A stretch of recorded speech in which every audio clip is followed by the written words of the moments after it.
정보화 사회를 넘어 이제는 누구나 스마트폰 하나만으로도 간편하고 빠르게 업무를 볼 수 있는 사회 속에서 우리는 살아가고 있습니다. 마음만 먹으면 이제 누구든지 이 통신 인프라를 통해서 어떠한 정보라도 접근하여 이용할 수 있죠. 그렇기 때문에 자신만의 고유한 아이디피케이션, 아이디를 이용해 본인을 식별할 수 있는 다양한 암호 체계들이 보안의 수단으로서 등장하곤 합니다.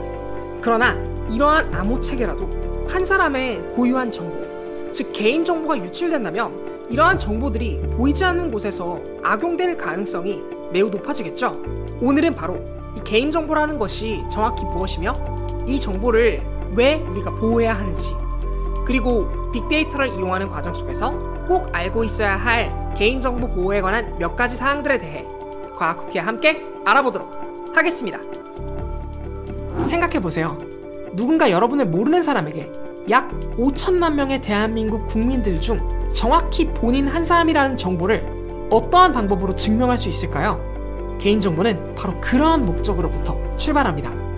개인정보란 살아있는 개인에 관한 정보로서 성명, 주민등록번호 등을 통해 수많은 사람들 속에서 특정한 개인을 식별하는 데 이용하는 정보를 의미합니다. 영화관에서 보고 싶은 영화를 예매하는 일과 같은 일상 속에서의 소소한 경제활동은 물론 인터넷 뱅킹, 휴대폰 등록, 학적 조회 등 정말 다양한 공간, 다양한 방식을 통해서 우리는 개인정보를 이용하고 있죠. 사실상 대한민국의 국적을 가지고 영위할 수 있는 모든 사회적 행동의 대부분에 개인정보가 필요하다는 건 이미 여러분도 잘 알고 계시죠? 그런데 여러분, 만약 이 개인정보가 유출되게 된다면 어떤 일이 일어나게 될까요? 여러분도 모르는 사이에 여러분의 계좌에서 돈이 인출된다거나 통장이 개설된다면? 또는 휴대폰이 새로 개통된다면? 생각만 해도 끔찍한 일이 아닐 수 없습니다.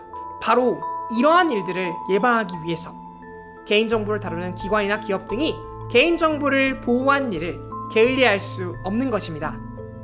통계 빅데이터 센터 또한 이외는 아니겠죠? 그렇기 때문에 통계 빅데이터 센터에서 재생산, 해석되는 자료들은 개인이나 단체 등을 식별할 수 없는 형태, 이른바 비식별 형태로 제공하고 있습니다. 이렇게나 중요한 개인정보, 그렇기 때문에 함부로 유출되어서는 안 되겠죠? 하지만 안타깝게도 해마다 개인정보가 유출되는 사건이 몇몇 일어나고 있습니다. 과연 어떠한 경로, 어떠한 유형으로 개인정보가 유출되고 있는지 함께 알아보도록 할까요? 첫 번째 사례로는 모 스트리밍 서비스 영화 평가에 이용되었던 비식별 자료의 재식별화 사건입니다. 비식별 정보라고 해서 마냥 안심할 수 없다는 걸 단적으로 보여준 이번 사건은 비식별화된 자료를 논리적으로 수합해 그에 대한 패턴을 분석하고 의미를 찾아내는 재식별 과정을 통해 개인정보가 유출된 사례입니다. 여러 영상 컨텐츠들을 소비할 수 있도록 만들어진 미국의 모 스트리밍 서비스에서는 2006년 영화 추천의 알고리즘의 정확성을 높이겠다는 취지로 영화평가 경연대회를 개최했었습니다. 이 경연대회에서는 약 50만 명의 이용자들이 6년 동안 이행한 영화평가 1억 건이 비식별 데이터로서 공개되었었죠. 그런데 텍사스 대학의 연구팀이 온라인 영화 전문 사이트에 공개된 영화평가와 모 스트리밍 서비스의 데이터를 결합해 재해석하여 비식별 정보로부터 개인을 식별해내는데 성공하게 됩니다. 이 사례를 통해 비식별 도치가 얼마든지 정보를 식별해낼 수 있는 도구로 작용할 수 있다는 것을 깨닫게 된 주최 측은 서둘러 2차 경연대회를 취소할 수밖에 없었어요. 다음으로는 내부 직원에 의해 개인정보가 유출된 사건입니다. 사건의 발단은 2013년 6월경 모 신용평가사 직원 한 명이 카드사로 파견을 가는 것으로 시작됩니다.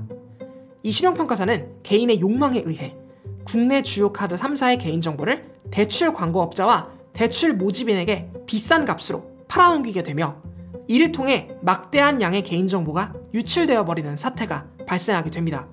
그러나 카드 3사는 약 7개월 동안 이 사태에 대해 인지하지 못하고 있었다가 2014년 1월 검찰의 발표를 통해 이 소식을 전달받게 되었고 결국 그 신용평가사와 정보를 구입한 대출 광고업자를 검찰에 구속 기소하게 됩니다. 이렇게 발생하게 된 개인정보의 유출은 개인에게 있어서 치명적인 도구로 작용할 수 있기 때문에 각별히 주의해야 할 필요가 있는 것입니다. 그러한 맥락에서 많은 양의 개인정보를 취급하고 제공하고 있는 이 통계 빅데이터 센터를 이용할 때는 반드시 꼭 알아야 할 주의사항들이 있을 수 있겠죠? 어떤 주의사항들이 있는지 함께 알아보도록 할까요? 먼저 개별적인 자료를 통해 알게 된 사항에 대해서는 다른 사람들에게 알리면 절대 안 됩니다. 둘째, 특정 개인의 자료로서 분류될 만큼의 적은 인원, 즉 3인 이하의 자료는 반출이 불가능합니다.